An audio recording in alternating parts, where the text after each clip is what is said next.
everyone. Welcome to tonight's reading. It's a pleasure to be here with you all who have joined to hear Sandra with her new book out, and Lois and Kim. And Julia and I are co-hosts. I couldn't do it without you, Julia. It's good to see so many familiar faces and faces that I don't know, but that the readers know. So the plan for tonight is we'll go for an hour and 15 minutes, and it is a special reading because the three readers know each other from the Ekphrastic Writers Group, which I've run since 2021. And Sandra and I know each other in other ways as well. So my name is Laurel Benjamin, and I'm here with Julia Ross. And Julia will help out with any narratives that need to be helped out with, as well as provide links to the books by the authors in the chat. If you're not familiar with Zoom, the chat is on the bottom bar of your screen. It says chat. If you don't see it, you might have to make your Zoom window bigger in order to see the word and the icon chat. Once that appears, you'll see a bar on the right-hand side, and there'll be links to books, also links to authors' website. I'll also put my own author website there because in addition to the readers tonight receiving copies of the video, I will also post the event on my author website as well. I will introduce each person before they read, and then we'll follow up with a Q&A and hope to find some interesting answers there too. Because what strikes me about the readers today is how their writing is different from one another. Sandra with a lyric style, Kim with such a variety of styles and genres, so deeply published. From narrative to fiction to sort of a free-form poetry, as I see it. And Lois with more narrative style in one book, but a little more imagistic in the more recent book of hers. So we'll go ahead and start. And I'm going to start with Lois today. So Lois Perch Villemaire is the author of My Eight Greats, a family history in poetry and prose, and Eyes at the Edge of the Woods, a poetry chapbook from Bottle Cap Press. Her work has appeared in Sheila na Gig, Spill Words, One Art, Of the Book, Trouvaille Review, the Ekphrastic Review, and Artists from Maryland. Anthologies such as I Am My Father's Daughter have included her poetry and flash memoir pieces. She was the winner of the Haiku Challenge in Pen in Hand, July 2023, and is a contributing writer to AARP's The Ethel. Have to check that one out. It's really cool. A pushcart nominee, Lois lives in Annapolis, Maryland, where she volunteers at the local library, practices yoga, researches family connections, and propagates African violets. Welcome, Lois, and let's hear from you. Am I? Okay. Thank you so much, Laurel, and good evening, everyone. Congratulations to you, Sandra, on Wonderworks. And I have to say that my favorite poem in the collection is one of your poems called I Come from a Long Line of Warriors. I can relate to that. Thanks for inviting me tonight to read. I'm going to read poems from my two books. First, I'm going to read from my chapbook, Eyes at the Edge of the Woods. It was published by Bottle Cap Press last June. And the poems celebrate nature, focusing on plants, trees, and birds. Very different from my other book. I'm going to begin with this poem I wrote in memory of a dear friend. Seasons of Liriope. My friend gifted me plantings from the asparagus family, an overabundance in her garden, mine lacking vegetation. I watched her placing the liriope properly into the earth. Correct spacing, you know. The hardy row serves as ground cover. Perennial grasses fade to straw each winter, but never vanish. In spring, vibrant green hues reappear. Purple bloom in summer with a sweet fragrance. A lover of design, she analyzed my place, contributed bold ideas of color, style, unique arrangement. Three of a kind, my friend would profess, offering fashionable suggestions, pillows, paintings to enhance my space. Unexpectedly, one winter season, she passed away, more years ago than seemed possible. At her graveside, adding earth at the service, beaten up by tears, recollection of years of friendship. Liriope will return. Sorrow never leaves. The next poem was inspired by a visit to the Naples Botanical Gardens in Florida, and it's an ode to Frida Kahlo, one of my favorite artists. Visiting Frida's garden. I stand at the entrance to your garden, framed by a welcoming doorway, wishing to know more about you and Diego, love of your life and source of deep despair. Poster images stitched together like a quilted sunburst of bold colors, celebrated your artwork, your poor health, and burdens of sadness. Your work table, enclosed in plexiglass, displays a palette of artistic tools that armed you, protected you, and expressed your talent. Paints, brushes, pastels, a globe to perhaps reveal a desire to travel, a paperback of Walt Whitman, a sketchbook exposing blue pages, personal items preserved, surrounded by tropical plants and flowers of Mexico, your native land, kindling of inspiration. I study your self-portrait, stern face, ruby lips, those signature eyebrows, delicate neck, bronze skin, brown eyes, hot as the cigarette burning between your fingers. Flowers and wool woven in your hair like a bird's nest.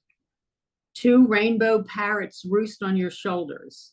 Two more hugged to your heart, like the babies you were denied. The next poem was written during the days of COVID when I began to notice trees behind our house. Before I fell in love with trees, I was oblivious to their exceptional radiance until captured by a weeping willow, how her branches flutter and sweep the earth. I'm hypnotized by gnarly trunks, twisted branches, exposed roots after visiting the majestic angel oak. I stand stunned by the strength and persistence of tree-like bamboo, actually a grass.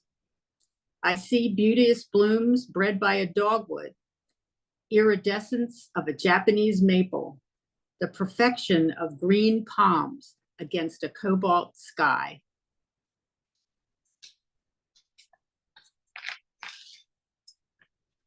This one was also inspired during the COVID time, actually the very early weeks of the pandemic when we were on lockdown.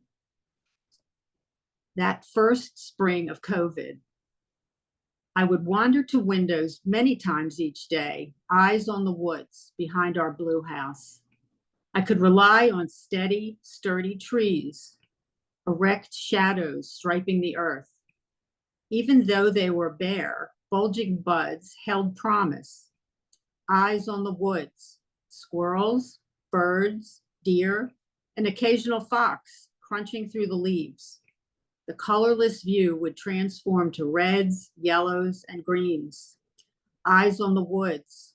A squirrel dared to bury his treasure in a blue flower pot. Stem and blossom shriveled. Later, I watched him from the kitchen window, digging up his hidden prize.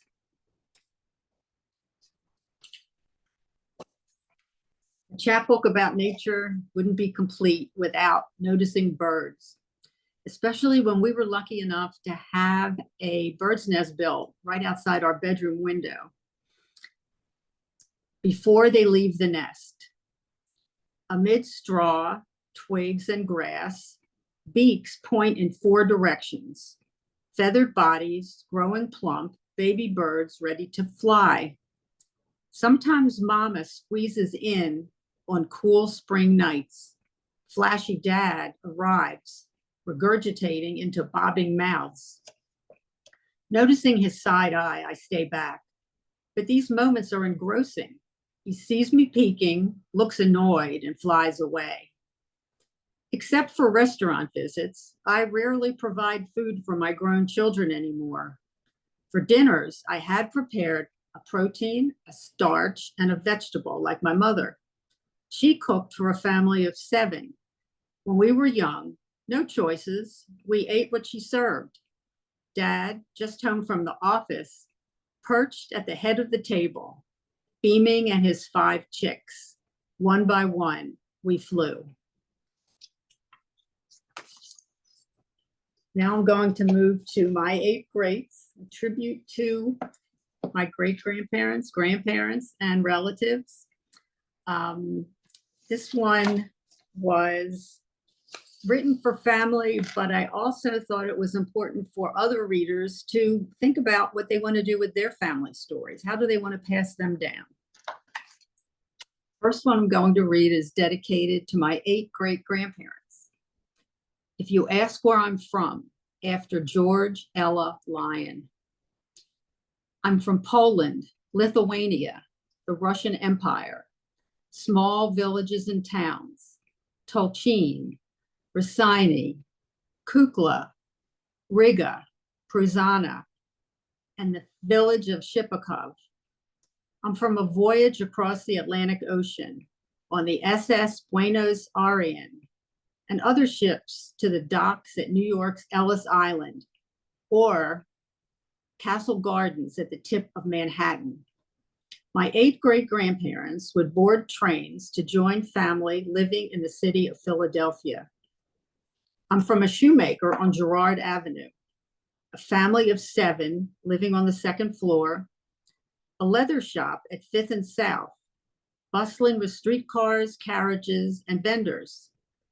I'm from the garment industry, a buttonhole maker, a tailor, a carpenter who worked on the construction and maintenance of Lucy the Elephant, located down the shore in Margate City, New Jersey, the oldest roadside attraction in America. I'm from families suffering losses of mothers and fathers too soon to abandon children. They had faith and community support to lean on in onerous times. I'm from traditional holidays, food prepared by women who learned from mothers and taught daughters, hoped and prayed for safety and prosperity for the next generation.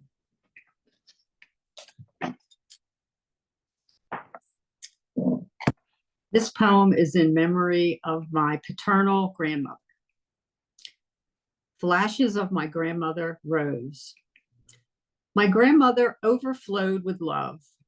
She wore her honey-colored hair in a bun. As a child, I didn't realize it was a hairpiece.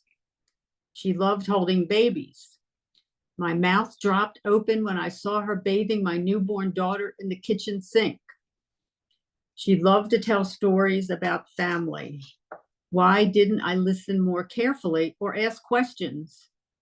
She held tight to your wrist as she spoke to convey the importance of what she was saying and so you couldn't walk away. She loved to play the piano, looking so natural on that bench, fingers dancing, entertaining us with upbeat tunes, while she relished her role of providing musical background at family gatherings. She loved walking places, turning down rides, even at 90 years old.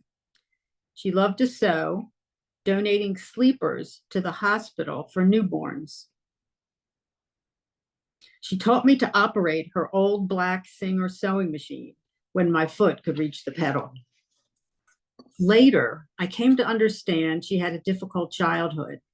Her parents divorced when she was 11 years old. She lived with cousins for a while.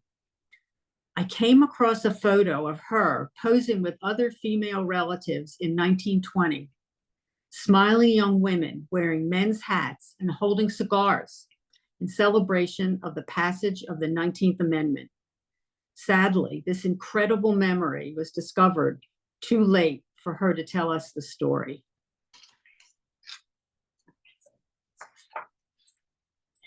This next one was inspired when I came across old letters written by my father. Discovering those precious words.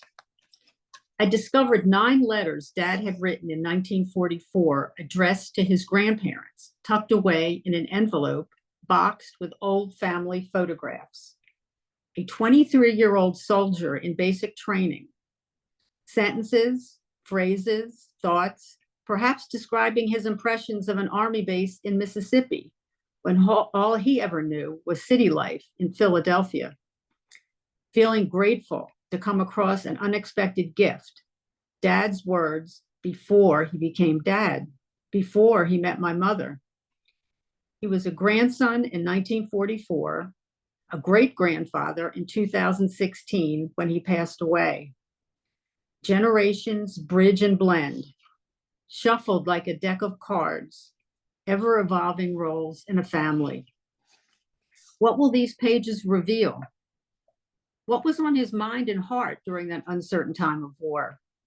I'm anticipating, wondering, but first, they must be translated. After all, the precious letters are in Yiddish, the language of his grandparents.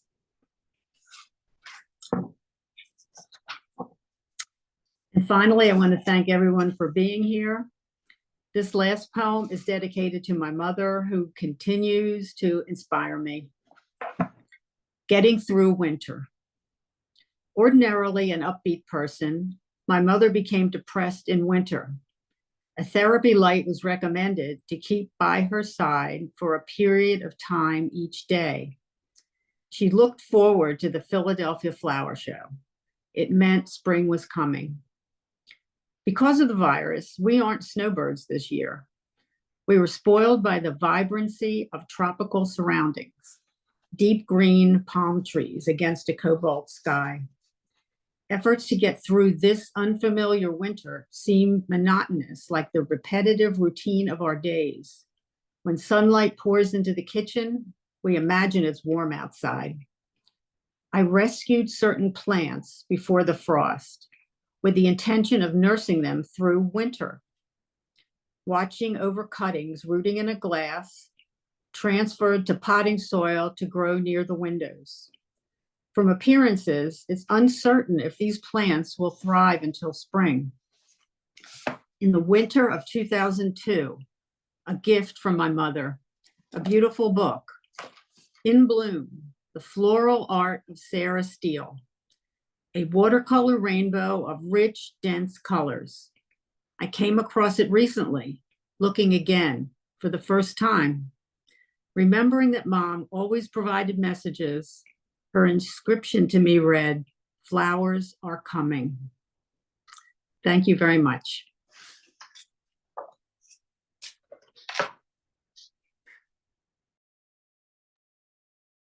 Thank you, Lois. It's nice to hear the differences between the two books and some of the background. Also, you're sitting right in front of your African violets, which is just perfect, of course, very clever. So we're going to move on to Kim Malinowski today. Kim Malinowski is a lover of words. She is author of Phantom Reflection from Silver Bow Publishing, a novel in verse format retelling the Phantom of the Opera and their modern day counterpart characters. Buffy's House of Mirrors from Carencia Press, Clutching Narcissus, We Could Be Lovers from Nightingale and Sparrow Press, Home from Kelsey Books, and Death, a Love Story. Her work has appeared in the Fairy Tale Magazine, Gyroscope Review, Poets for Science, Crow and Cross Keys, the Meta Literary Magazine, and Enchanted Living Magazine. She is the editor of ASM Inc., the newsletter of the Archaeological Society of Maryland. She is studying archaeology and writes because the alternative is unthinkable. Thank you, Kim, ahead of time. Great to see you, and let's give it over to you. Thank you. I appreciate that. That was a wonderful introduction, and congratulations to Sandra and Lois. It's terrific to be here. I have to admit that mine is a bit of a lot of different things. I'm going to start off with Buffy's House of Mirrors, which is a play on Buffy the Vampire Slayer. I'm going to put my timer on just in case. And I have to do a shout out to Gabby Gilliam for her illustrations. Above me, I can no longer see what I'm viewing, but hopefully you can see that it's a cover of my book, only in a much larger rendition, the original rendition. All right, this is Into the House of Mirrors. Funhouse mirrors, zany shapes, sizes, gaudy baubles and bits, flash of lights, round, and who am I to stake? The woman in the left two mirrors lost her soul, her brow creased, bumped, eyes dark, familiar, hurt. Sucked by love and not love, strangled soul without vampire kiss. A million things mean love, a million things mean sacrifice, a million things tell her she is undeserving, mean, selfish, too large, too thin, too dumb, teeth too yellow, hair not yellow enough.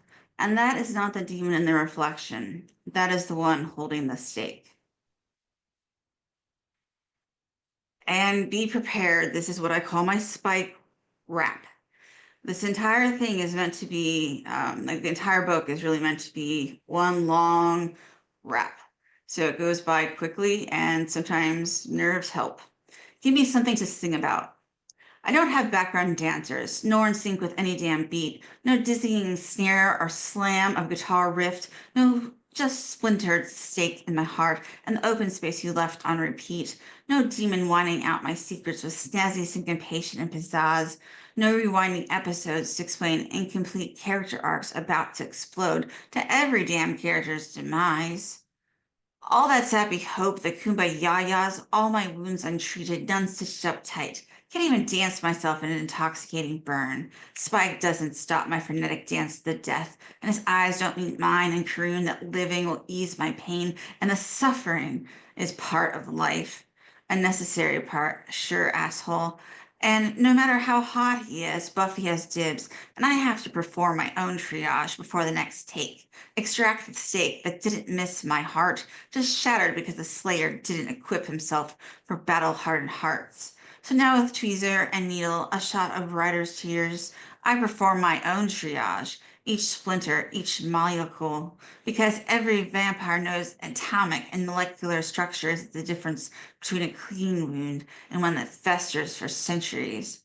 I hear deep timbre of my Slayer's voice, shard zinc into ink, cacophony of treble clef and the hope for demon duet with background accompaniment. I take a viola and a trombone or two and some waltz to the death under a Capricorn sky and a pilgrimage past pain. Spike and Buffy could have their fling. I could have whatever's tattered remained of my not fling, like the last centuries or seconds. And his eyes are cold and soft and rigid and steel. My mouth prepares to sing to the demon's spell. Maybe this time I could get a dance number. He smiles a not Spike smile, and I sigh a not Buffy sigh. No one can tell us how to live being us. My heart stops, waiting for the next stake. Lure. In one mirror, there is a field of sunflowers, the demon tan, smiling, alone. She is bobbing around, taking silly photos, posing as if she could know happiness, pretending. When did the demon bite me? When I cantered to the food stand, I had crisp $10 and choice. Mirrored truth. I did not buy food. Oh, this mirror is silken, polished with my broken promises. No, I did not buy food. The demon traced my neck with fingers, savored last bit of sunlight, lemonade made in front of me, lemon squeezed by metal, juice sliding into cup. The first time I wanted to taste after so long. This is where I should have gotten back my soul, but didn't. A mix of sugar grit and lemon pulp rolled in my mouth all day. Losing my soul or never getting one was worth it. Thirst never quenched. Who needs food when there is tart, sweet memory? This is a golden shovel riff on Terrence Hayes. And basically isn't a complete golden shovel in the formatable, official version, pretty much because of copyright. Let me rest in peace. Let me swallow back bile, ask me for everything, then the rest is up to you and your fragile peace. Pretend you've not loved me, got scared of me, a sopping mess of willing, reflecting your slave. 'Cause I can be whoever I need, being something just for you, a soul earth out. You don't even know my touches, know me. I'm sorry, I know these are fast, but they are meant to all be raps. Next, bloodlust. I stumbled to the next mirror, cracking forehead to reflection, dull thud reverberating sting through brow. Who am I? Who am I? I cannot say. I have only been told. What if I was asked, what do you want to be? What if I could utter, tongue not glued to tonsils?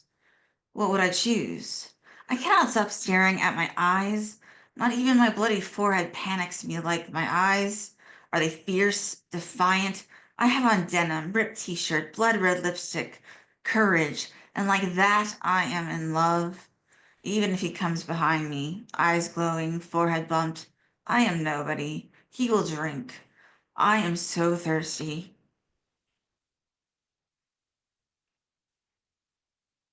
And this is sort of the ending of that feature.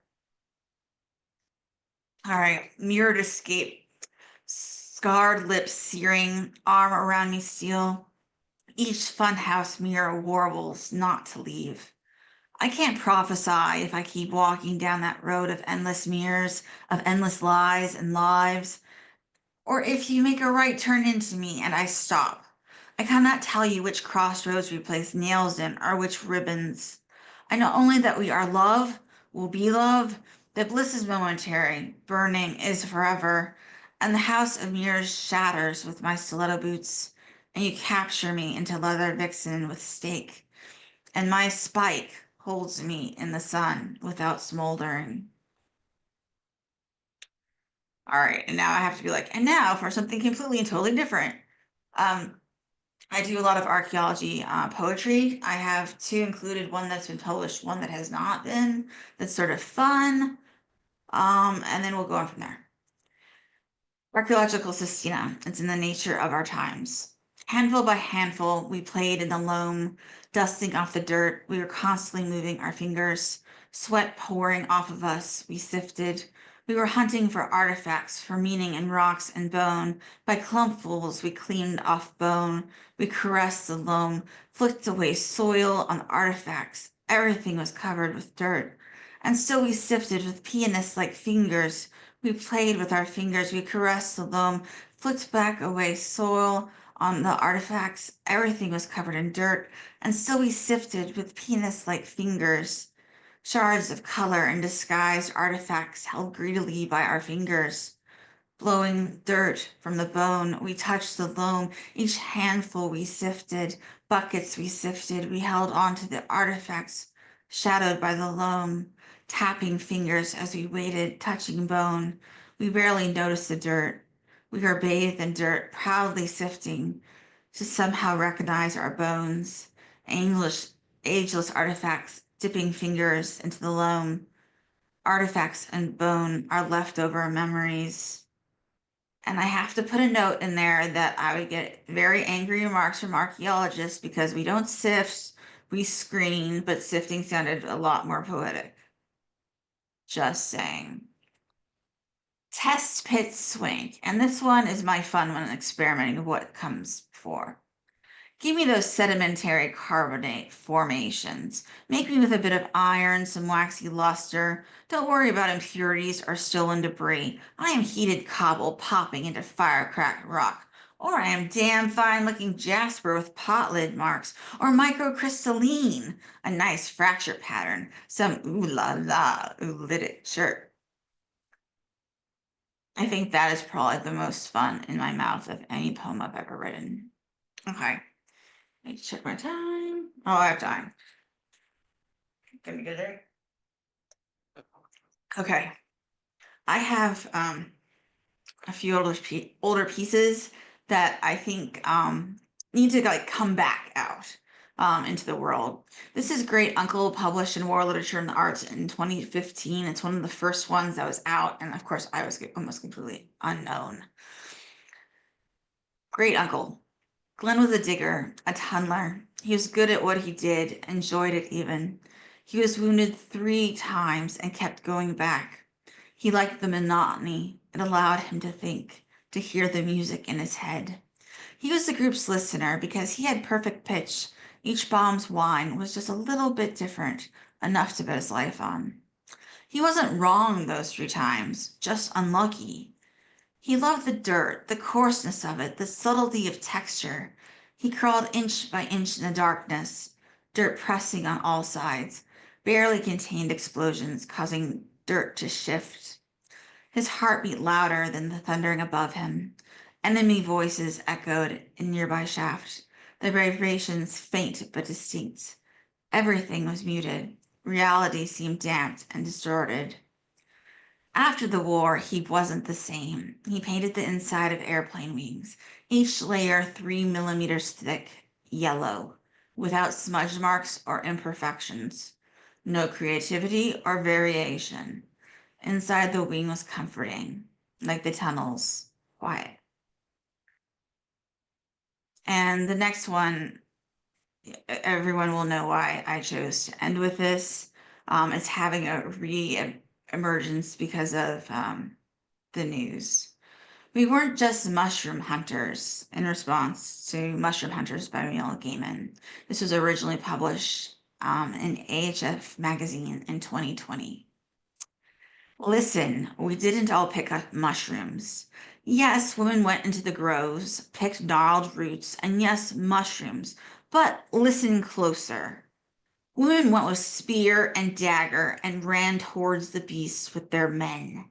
I'm not saying they didn't calculate. You must calculate.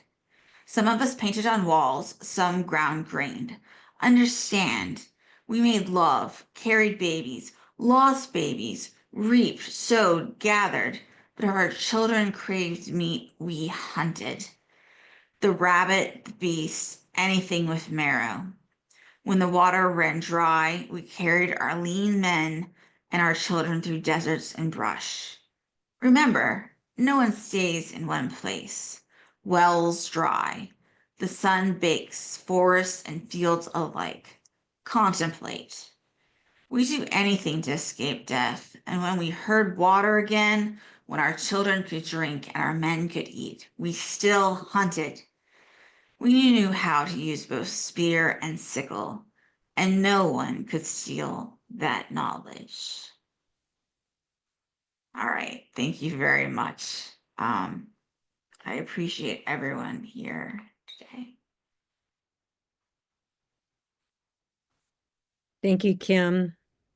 It's nice to hear a generous swath of your writing. It's sort of like going into a museum exhibit where they have a real choice of the author's work, so you get a feel for it. So Right. I appreciate that, and especially the Neil Gaiman one at the end. He's been in the news lately. We're a little disturbed, so thank you for that especially. Thank you. So moving on to Sandra, the feature for tonight. Sandra Fees' first full-length collection is called Wonderwork, and I'm a special fan. It's out from BlazeVox Books 2024. She is the author also of 2 chapbooks. The Temporary Vase of Hands from Finishing Line Press, 2017, and Being Moved, Five Oaks Press, also 2017. She is a former Berks County Poet Laureate in Reading, Pennsylvania. Her poems have won awards from the Iron Horse Literary Review Photo Finish, Off Topic Publishing, and Ekphrastic Review. If that weren't enough, she also has received finalist or honorable mention for the Letter Review Poetry Prize, Pablo Neruda Poetry Prize, Witness Literary Award, Frontier Open, Crab Creek Review Annual Prize. I'm sure there are more. Her poems have been published in Swim, River Heron Review, The Shore, Cutleaf Journal, and many more. Her work has received nominations for the Pushcart Prize and Best of the Net. In person, she co-hosts a local monthly feature reader and open mic series in Reading, Pennsylvania, and serves as a poetry reader for the Common Ground Review and River Heron Review. She holds a Master's of Arts degree from Syracuse University, where she studied creative writing, and Master of Divinity and Doctor of Ministry degrees from Lancaster Theological Seminary. She is an ordained Unitarian Universalist minister. Sandra, over to you. All right, thank you so much. I just want to begin by shouting out a few gratitudes. And first, a really huge gratitude to Laurel for offering to host this reading when my book was accepted for publication. She immediately said, "I'll host a Zoom reading for you." And then I was really delighted to invite Kim and Lois also to read, knowing them through Laurel's ekphrastic group, and that they also had recent work out. So that's how this sort of came to be. And Lois and Kim, just really loved hearing the variety of your work tonight. Thank you for that.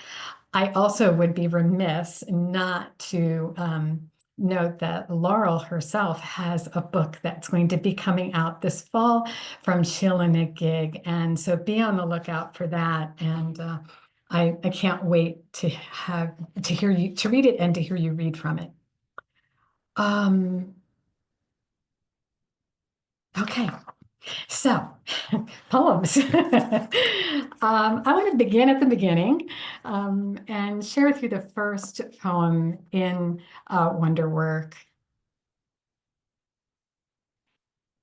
When I resign from my faith community, my therapist gives me a quartz healing bowl and tells me it's tuned to the heart chakra.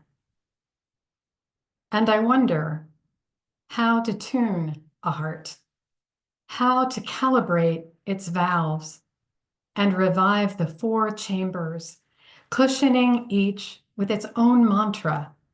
Rainforests in the first chamber, unraveling galaxies in another, a symphony of cats in a third, and last, a language of pollinators. I strike the frosted bowl, larger than a sparrow's nest. The interior, a smooth curve of moon. The outside balanced on open hands. Its deep well embodies only one compartment. The soft charisma of my chest ripens with consolation like nectarines in July. Perishable, but blooming, so pink in the sunlight, I hardly notice the ancient sound pouring itself out into the room, the song pouring out of me. So I want to just give you a little bit of context for Wonderwork. The book was actually written over many years, 3 or 4 years, in terms of just the revision of the collection as a whole. because it took me some time to kind of really understand where it was really going and what I was being called to. But the book, in its final form, really is exploring the meaning of work, all sorts of work, whether that's paid work, voluntary work, or our vocation. And I was really exploring, like, what is our human work? What is our vocation?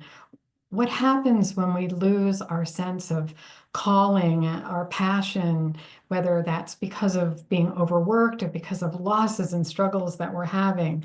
And then what do we do? Where do we go to find wonder in our lives and rediscover that? So when I was writing these poems and doing this exploration, I was working as a Unitarian Universalist minister in a congregation.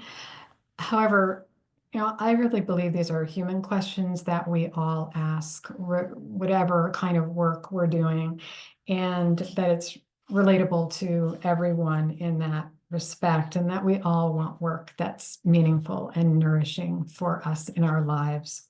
So wonder work is really about exploring those questions. So this next poem, need to give you a little context for the poem too, was inspired by hearing that Ted Kaczynski had died. He died in prison in 2023. You don't remember, maybe you need to have your memory jogged a little. Ted Kaczynski was the Unabomber. He ended up killing 3 people and injuring many more. He letter bombed people who he thought were destroying the natural environment and who he believed were using technology in a way that was damaging to the world. And the other thing that's really interesting to note about him was that he was a prodigy and a genius. He was a math genius, and he actually taught at the University of California in Berkeley. And he left that life to become a recluse in Montana and live in this primitive cabin. And that's where he was doing this letter bombing. Catch and release. Balloon flowers return, violet and herbaceous.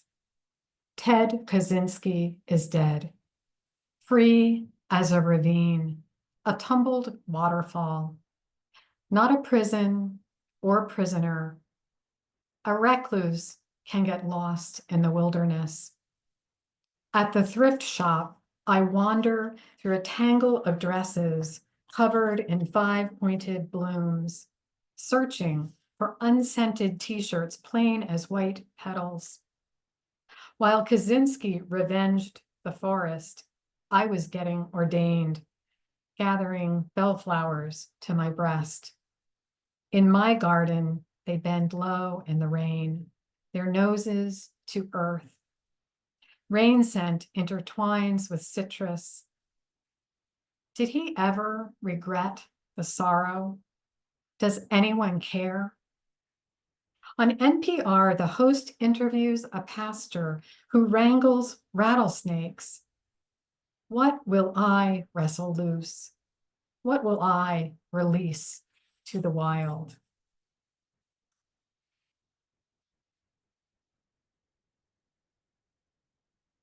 This next poem has an oblique reference that you probably wouldn't know just by reading or hearing the poem.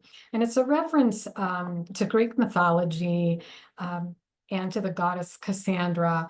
The Apollo god, the god Apollo, sorry,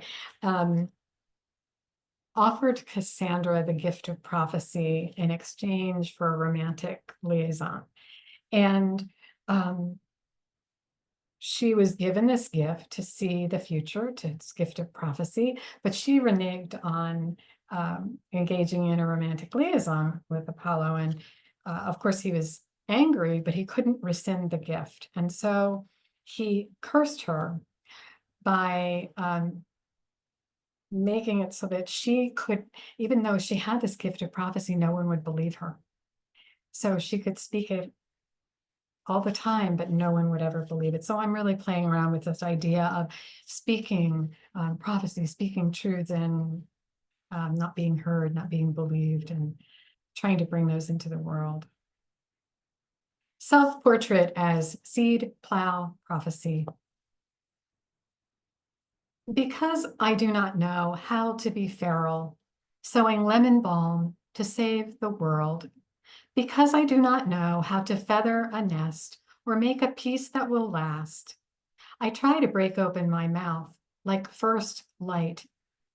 Because I do not know how to honey the storms or thistle off grief. Because each day begins again without cloud, without lavender reprieve, I let the throat be seed, plow, prophecy. Because I do not know how to unwind the spell whispered in my ear.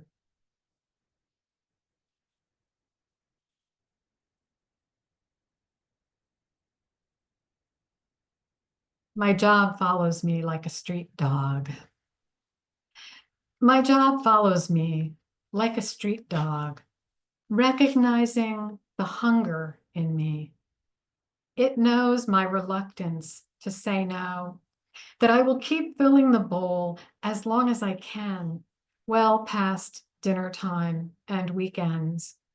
My job is to hold a hand or the bowl and to know the difference, to be curious, asking the right questions, hearing a mother's grief, bearing a parishioner's anger, to pray at protests, to sprinkle sermons with Chodron, Morrison, Hildegard. The wanting never stops. No fingers are lost. I don't have to eat standing up from stooping all day in muck and raging sun. But the soul gets bent over just the same, an umbrella folding up from the inside out. I give my sweet offerings and good enoughs. Slow down. Breathe. The wanting never stops. I bribe with sunshine. You belong. This ministering, a gesture toward hope. There is something terrible about collapsing.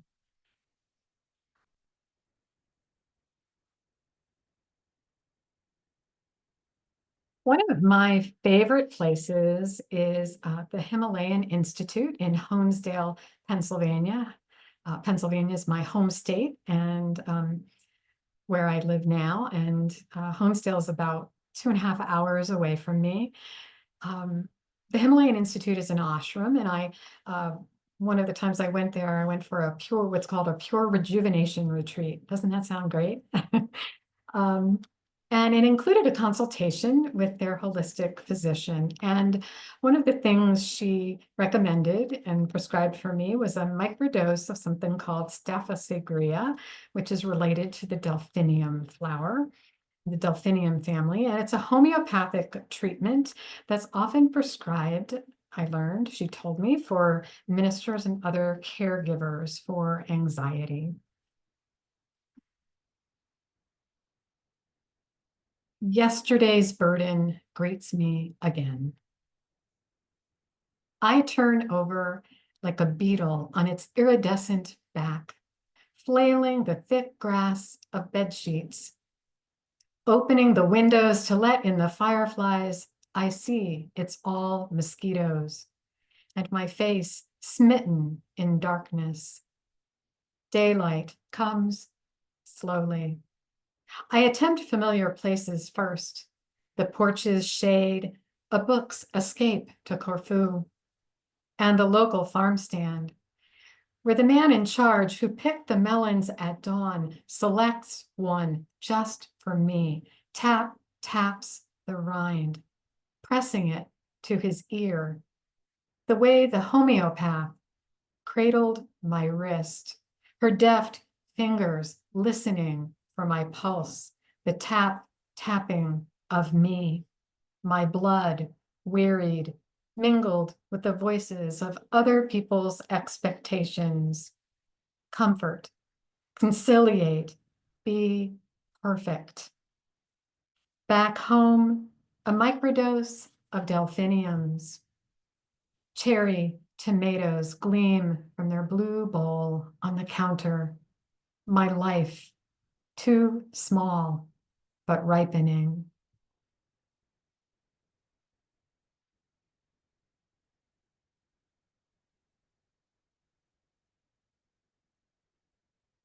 And Lois, I'm really glad I plan to read. I come from a long line of worriers.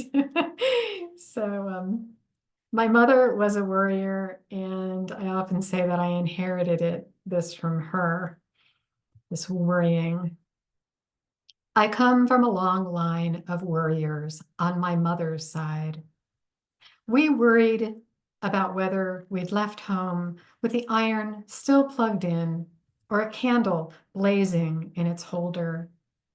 We worried about leaving the barn door open, making the wrong choice in love or new towels, about paying the bills and the quality of water, whether the well would go dry or the cistern leak. We worried about whether the milk would stretch until Friday or the coal furnace would go cold overnight. Worried when the cats crossed the road, disappearing into cornrows. But we didn't lose sleep about being shot on the streets or growing old. We thought we'd simply fade away. We worried about lying presidents, but not stolen elections or cancers of blood and bone. Worried about having enough work, ruining our shoes in the mud, breaking our eyeglasses, or saying the wrong thing, but not what others thought of us. Not whether our lives had been worth it, or if the tree out back would outlive us. Not whether someone would be left to bury us after we were done worrying.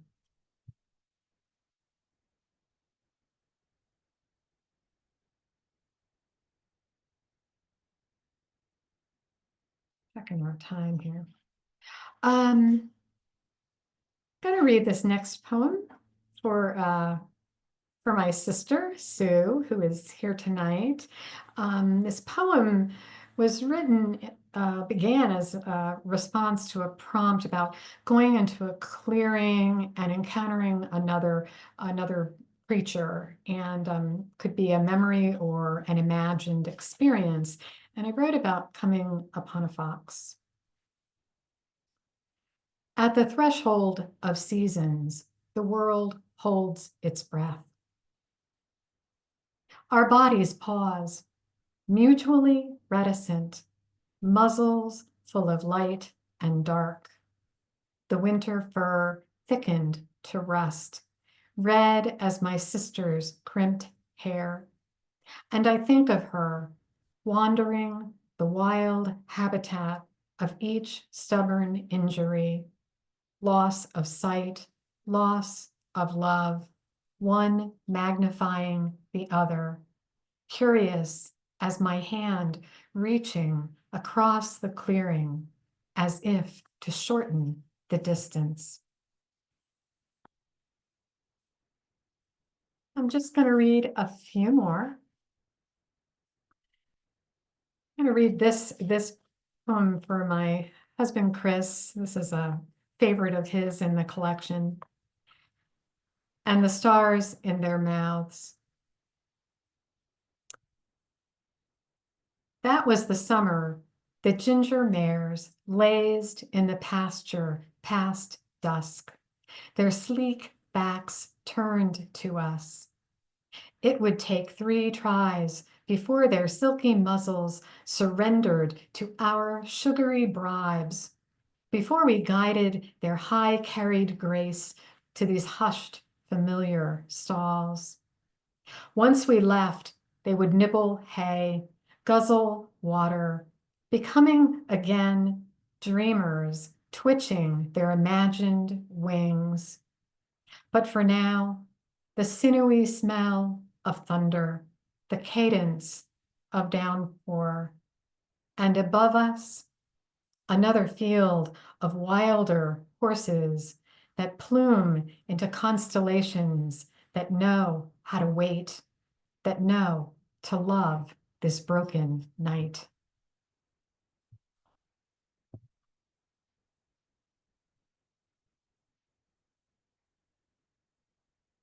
I once heard a poet say that every poet should write a nightgown poem, and this is my nightgown poem. Some women know how to love a nightgown. They know to flaunt their chemises in the ample moonlight. They know to stipple their pastel fields with berries, brush them with flannel, but not me. The naked truth of me wants night's textured skin against my own, even if it's a surge of grief swollen in the womb. Here's another truth. When I give myself to sleep and the moon and the bed, my dreams round my belly, and I'm newly born. And I'm going to close with the title poem of the collection, which is also the last poem in the collection, Wonder Work. This poem was inspired by a walk that my husband and I took around solstice time of year, winter solstice. And we were walking along the Tolpagan Creek near where we live. And I looked up and I saw these three magnificent sycamore trees, and they were completely stripped of all their leaves.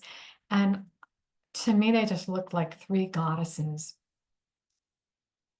And then the poem, Wonder Work. The uncloaked goddesses of the deep wood lean into the skeletal air, their serpent branches twisted into impossible lattices. Maybe I am wrong, after all, to think they required no maker.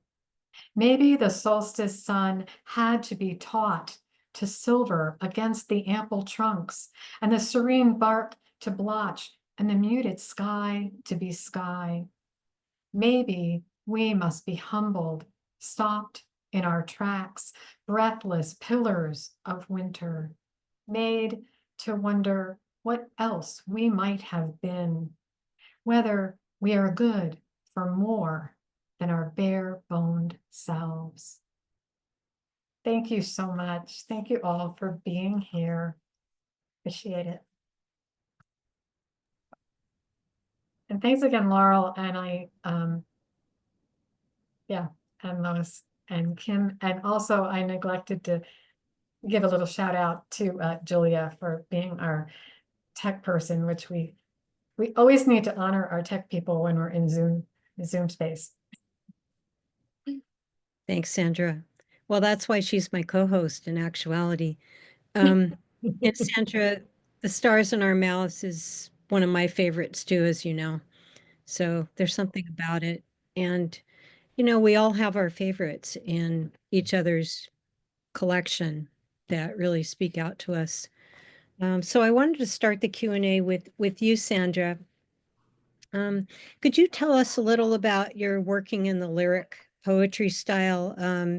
Maybe start by describing what lyric means, if you want to, and then talk about that choice and how that happened and so forth.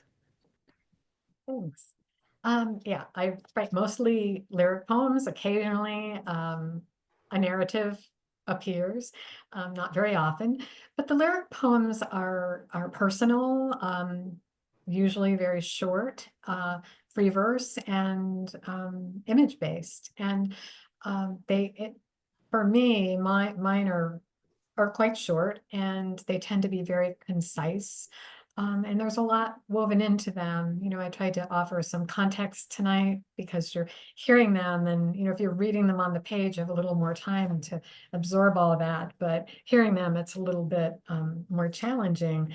And sometimes that is in my work it asks a lot of readers and listeners. But you know, when Laurel and I were talking, I was saying that when we were planning this and we were talking about the readings, I said to her, you know, I'm not really trying to be mysterious or puzzle anyone or be difficult or make the work difficult.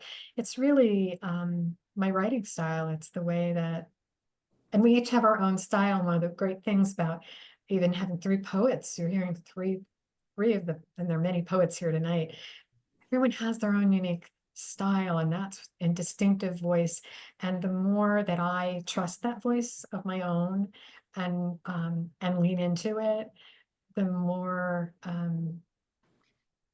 the better I feel my work is and comes to be.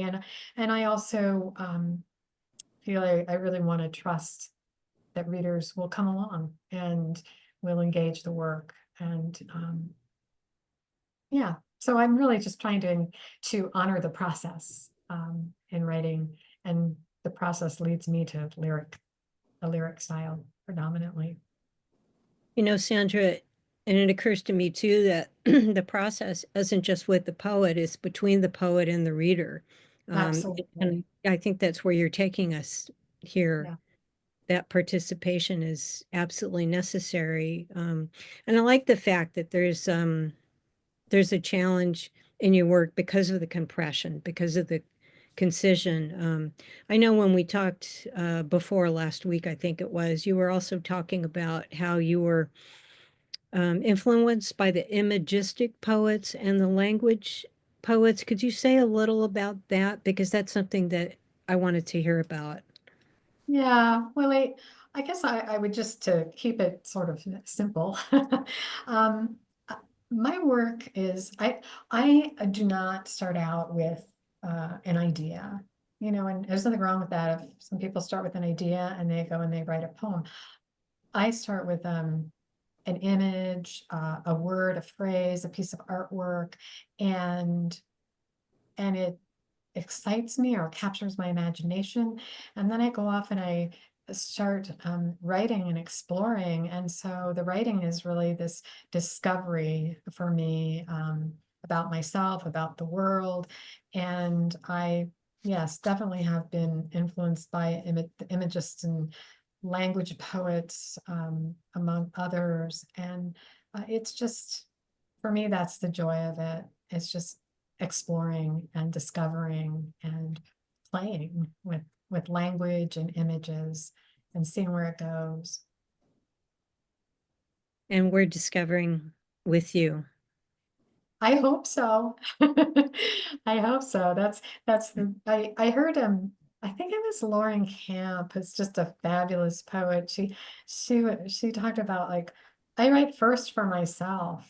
She was saying that. I loved how she just owned that, you know, I write first for myself. And I think that that's true for me too. And I think it's true for many writers. We write first for ourselves, and then at some point we think about readers. You know, we might work with critique group or others to try and see where we're not connecting and try and add in or, you know, revise to make our work more to make those connections so that other people can journey along with us better. Yeah. I do remember in one session, Lauren Camp specifically talking about that, but that you know, that goes to all writers. You have to preserve and cherish that Yeah. time. You can't both be a writer and a PR person at the exact same moments. They're different hats. Right. But Right. that also, Kim, you know, that makes me think of you too. The idea, I mean, it's in your bio, you know, writes because the alternative is unthinkable. There's something primeval there. Um, I'd like you to address that, but also what if there's anything you want to talk about with regards to the different genres that you work in. And I'm very curious because your books are, excuse me, some of them are very different from each other. Let's hear from you. They are very different from each other. I totally agree. it really starts with the phrase, "Right like the stars will shatter tomorrow." I always like "Right like the stars will shatter like glass tomorrow," but my editors always chop the like glass. Um, but so it starts with that. And then there's this like a concept of something, like even if it's a music refrain, or and just the sound of that music. Like I did a verse novel, and most of my verse novels have some type of music that go with it.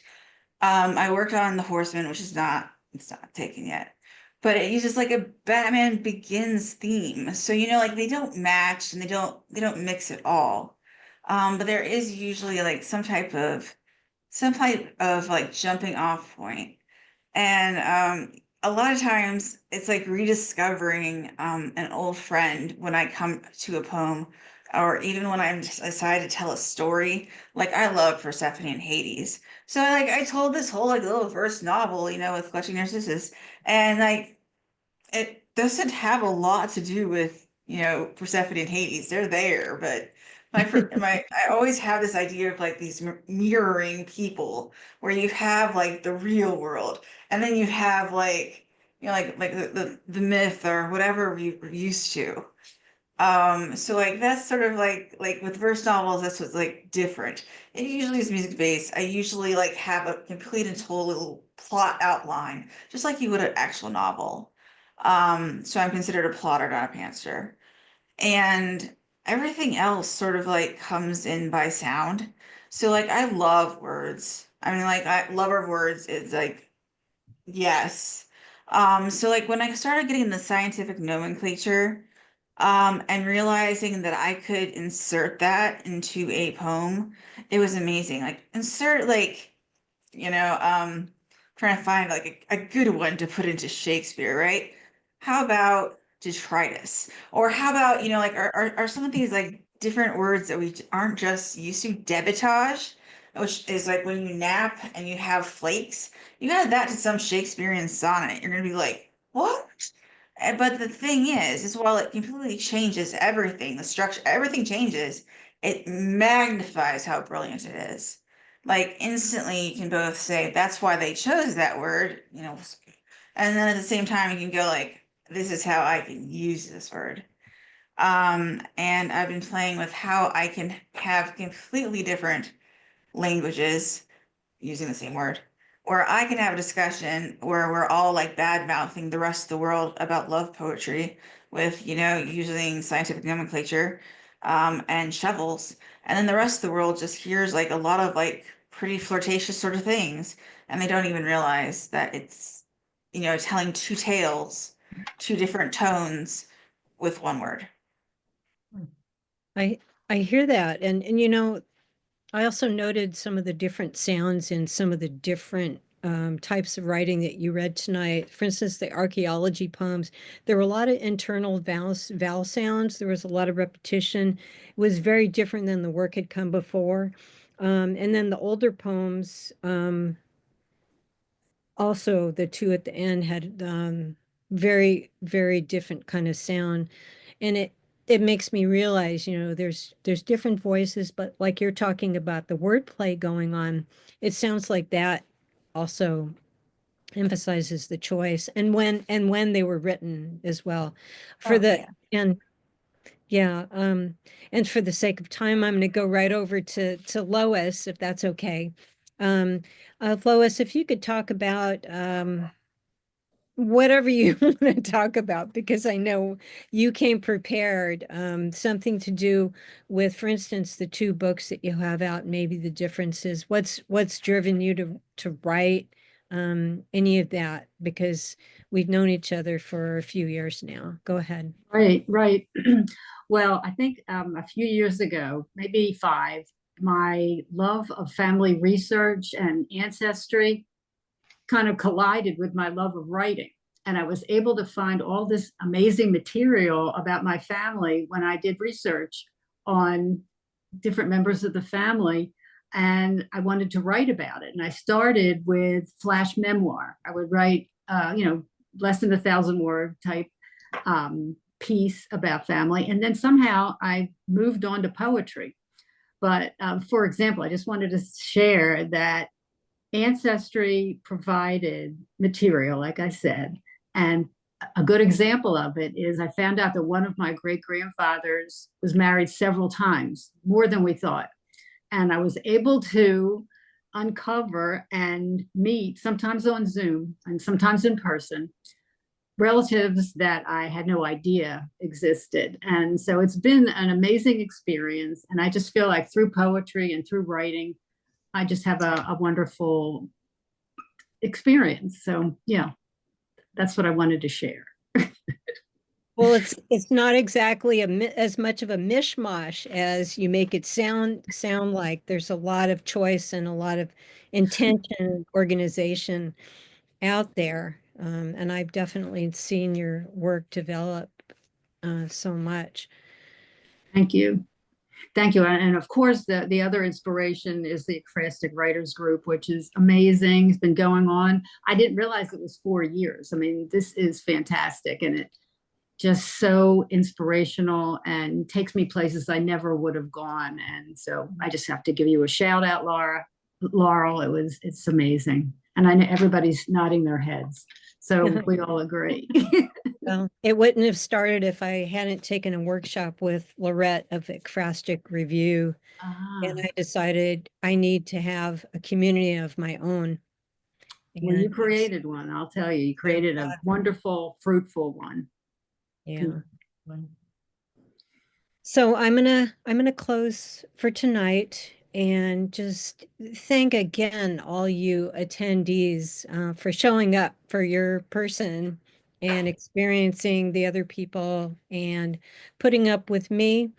And I hope to see you all again soon in some other venue. So proud of you, Sandra. I looked at your manuscript when it was not too far along, so I'm glad that you kept most of it intact. Kim, it's been a wild ride and looking forward to more. And Lois, such a treasure to have your work also. Thank you. So good night, everyone, and goodbye.